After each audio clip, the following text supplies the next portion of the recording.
haven't spoken with the flight attendant, and so I'm not sure of what his individual circumstances are. Obviously, we are not trained to deploy a slide when it's not an emergency.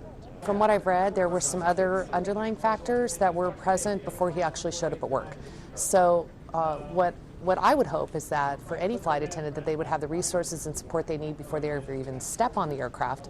And then if a passenger escalates the behavior, that the flight attendant would know that they would have a supportive management that would be there for that person, post the event, and that they would feel comfortable to notify the authorities without any fear of retribution.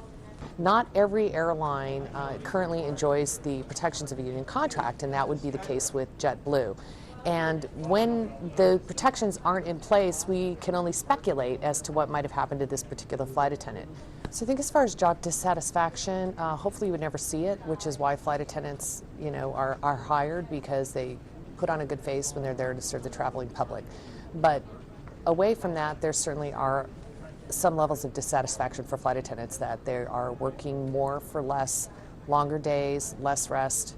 But the planes are fuller, and I think that is actually worth noting, because you could think maybe even a decade ago that planes would be at 2/3 capacity, would be considered profitable for many carriers. But today they are grinding out these flights to make sure they're 100% full. And it's stressful. And it's stressful for the passenger that gets on, they get switched to a middle seat, and they get frustrated because they can't get an aisle or a window, and then it can sometimes trickle down from there. But outside factors beyond that, I think, flight attendants are just like everybody else. They've got mortgages to pay, they've got children, mouths to feed, and when they're trying to do all of this and, try to maintain some kind of a standard of living, it's difficult.